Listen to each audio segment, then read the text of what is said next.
In this video, I'm going to be showing you how to replace the front wheel bearings on a Volvo 240.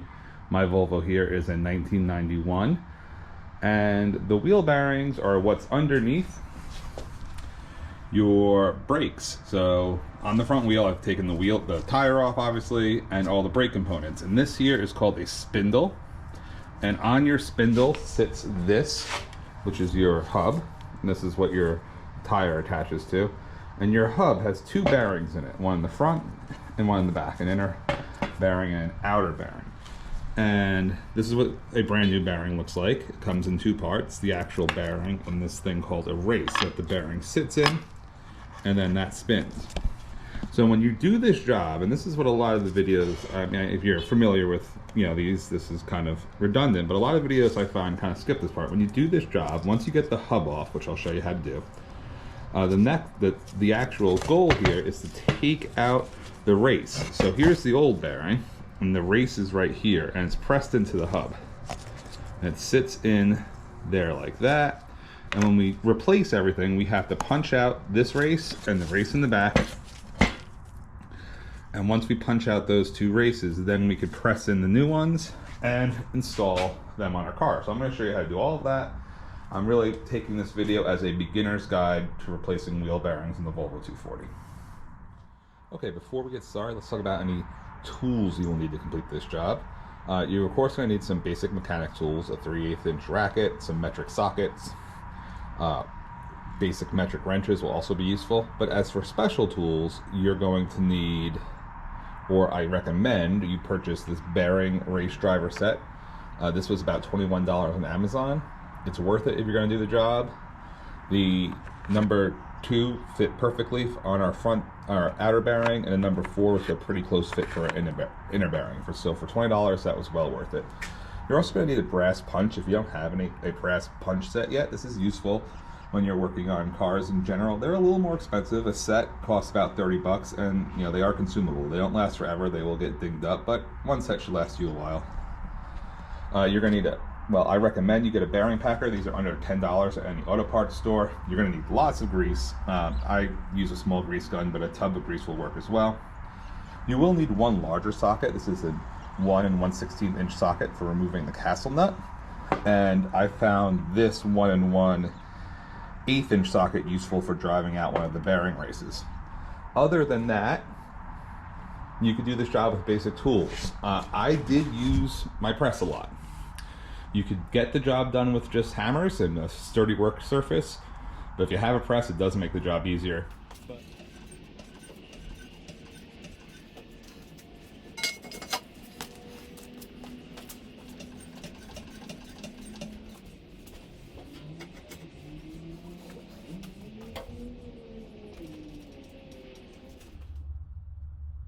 Okay, the next step after the wheel's off is to remove the caliper and the rotor here, the brake rotor. And one little Volvo specific issue we have, if you've ever taken a caliper off of a car when you're doing a brake job or anything like that, on most cars the calipers are connected with soft lines like these here. On a Volvo, on an old Volvo, these are connected with hard lines.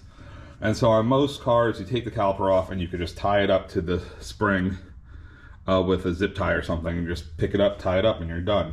With the Volvo, because these have hard lines, you can't bend those, you can't kink them. They'll pretty much ruin your day if you do that. So before you start to take this off, have something that you could rest this caliper on. If you happen to have an old milk crate, these are right about this height. So you could take this caliper off, rest it on the milk crate, and then tie it up. But when you tie it up, it's not going to be all the way up here. You're just going to be holding it kind of, next to the brake rotor. Okay, so here are the two bolts, one here and one here, that you have to remove to take off the caliper. Also over here, you can see the hard lines we were talking about. These are what you don't want to kink. This is a 15mm socket. To remove these, it might be pretty tight, so just be aware of that. Let's give it a try, see how bad it is.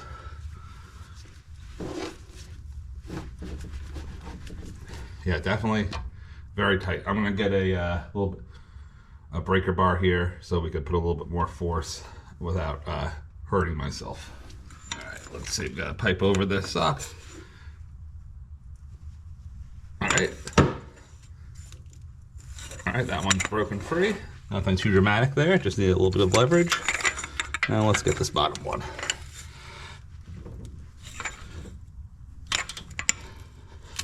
All right, and that's also broken free.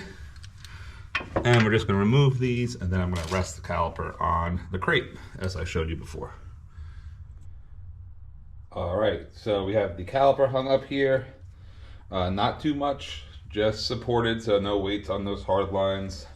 And now we're going to take off the disc, the brake rotor. There are two 10mm bolts you have to remove to get these Volvo rotors off. This one here, and this one with a pin. So you need a 10mm box end, and you might need something to put some leverage on here so the wheel doesn't spin on you. Well, let's give this a try.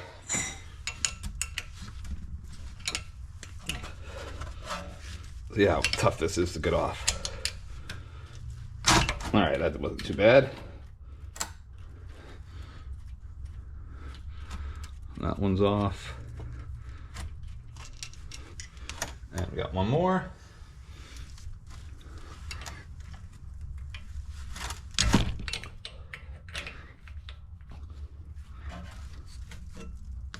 All right, that one's off. So we didn't even need to use the bar to lever it. Those weren't seized at all.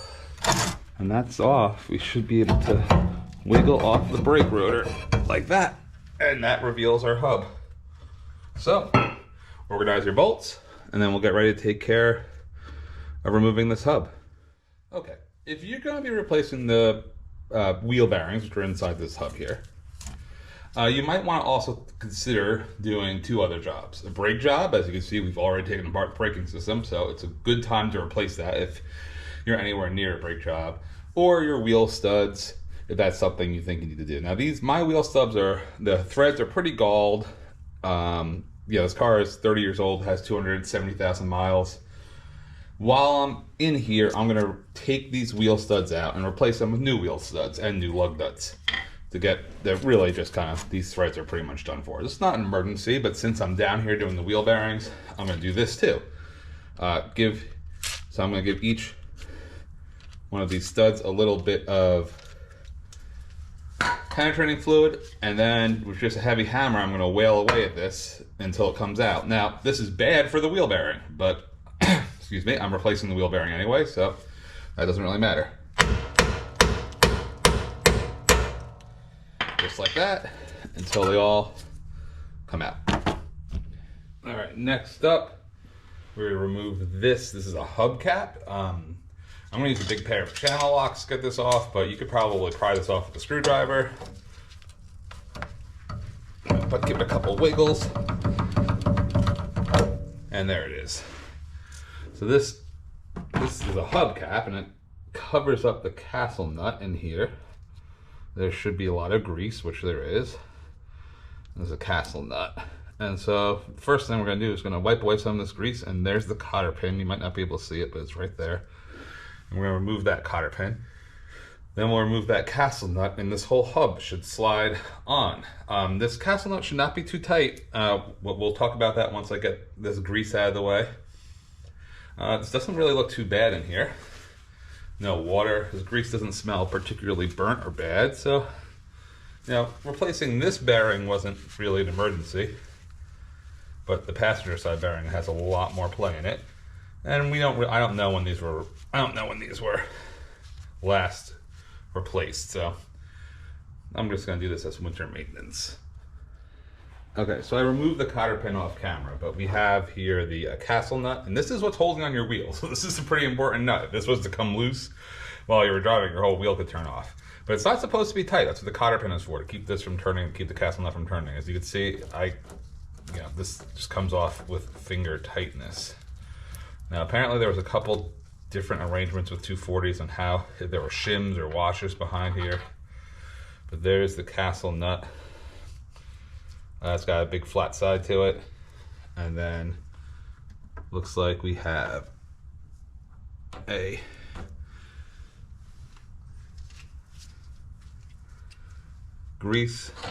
Oh, there's the bearing coming out. So this is the bearing. You can't really tell if these are good or not by looking at them, but there it is. Nothing dramatically wrong with it. And then we should just be able to take off this whole hub like that. So there's the hub. This is out. And now we're ready to start replacing the bearings. Both bearings are in the hub. There's one in the front and there's one in the back. All right, good. Okay, so now we're gonna bang out the two races from this hub. There's an inner race and an outer race, and if you look here, kind of where my finger is, there's a little ledge where the race sits. And we're gonna punch out both these races. On the outer race, the ledge is smaller. So we'll start with this inner race down here. We're gonna punch both these out with a brass punch. So we're using brass because it's softer than the steel and it shouldn't mar the hub. So this will, this will chip and bend, but it shouldn't mar the hub, and we should just be able to go around the outside and punch out that race. So let's give it a try.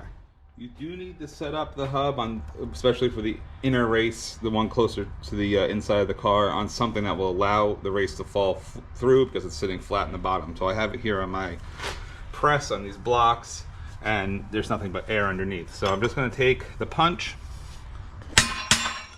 and then spin it, put it on the ledge, give it some wax, see if we can't get this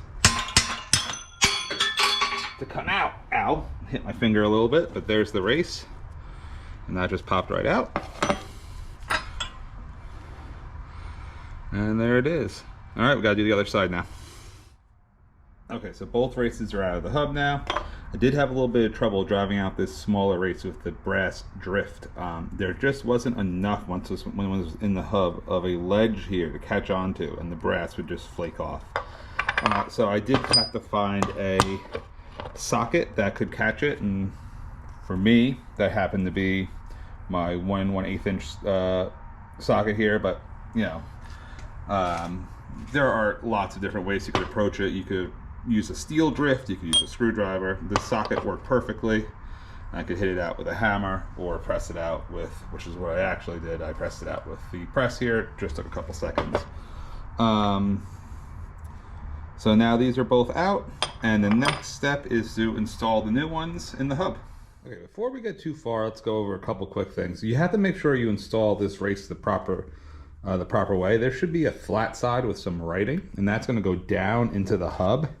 Inside the hub itself, there's a flat sort of ledge here. Basically, we're going to drive this bearing down until this flat part rests on this flat ledge. So that's our goal. We're going to go slow and steady. I'm going to start with a hammer and then move on to the press.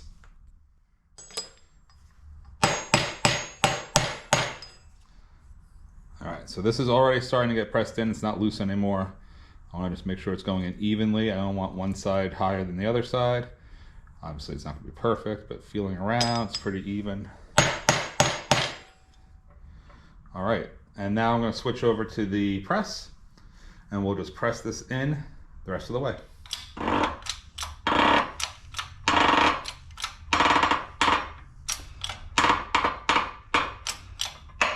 All right, and that feels like it's set, so I'm going to take it out and check it.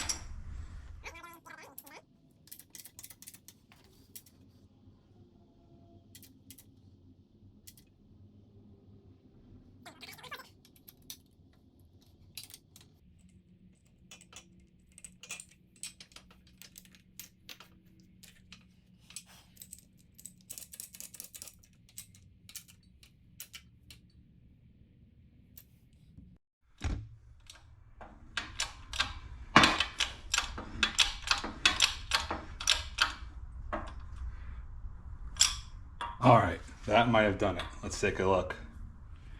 Okay, so both races are pressed in.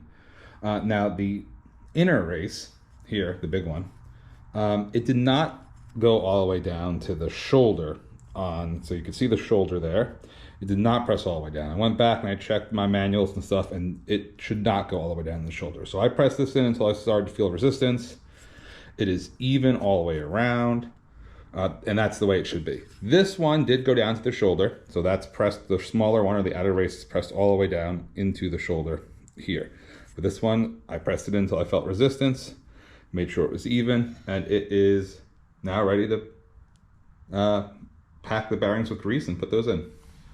Okay, so we're gonna start packing the bearings with grease. We're gonna start with the bigger bearing, which goes in the back. This one also has a seal that goes over the end to hold it in, so you could pack this one up with grease and put it in, and then it'll be good. Make sure you have a clean workspace. You do not want to get any sort of dirt or grit in this. I'm gonna pack it with one of these cheap bearing packing tools. You could pick these up for less than $10 at a car parts store. You could also pack it by hand, but I have this and it's pretty good and easy to use.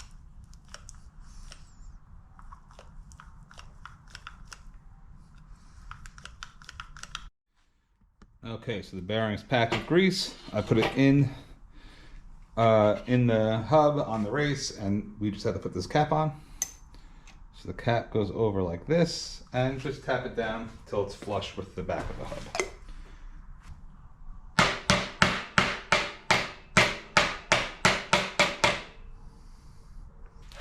All right, so both bearings are packed with grease.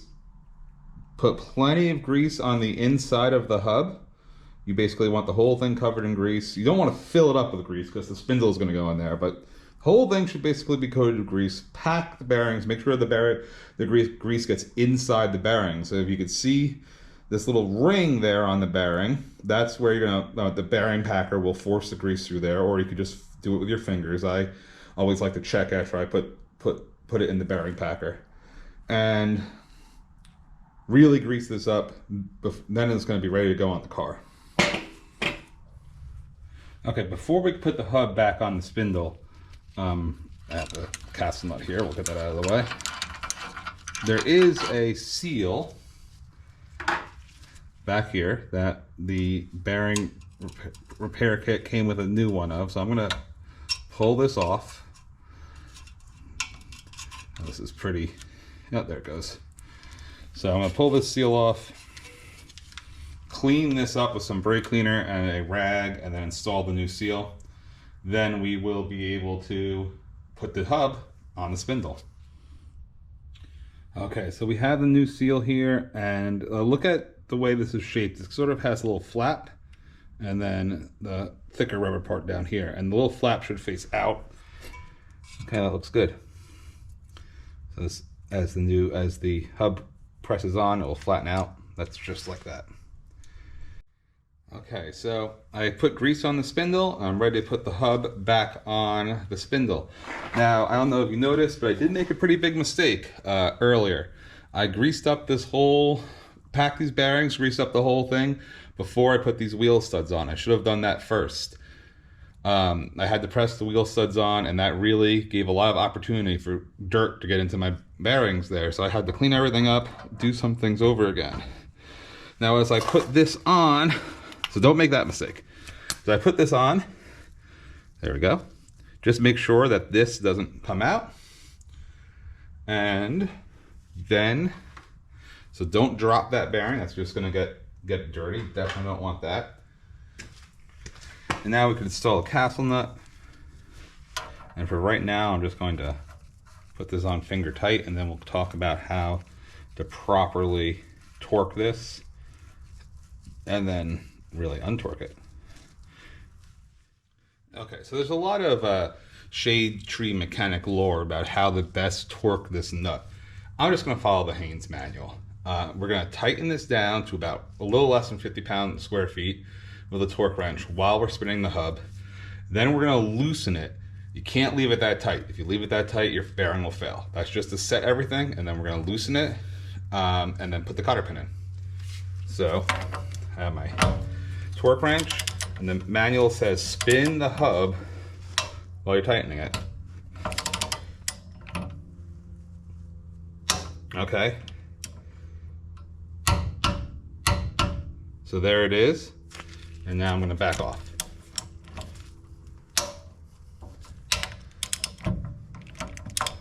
And like I said, this is what the Haynes manual says. So we're going to go with that. And now that we backed off, we're going to put the cotter pin in. If you need to move this to put the cotter pin in, we want it to actually go looser. This should really only be about finger tight when you're all done. Okay, fill your dust cap or your hubcap up about halfway with grease and tap that back on. And you are done.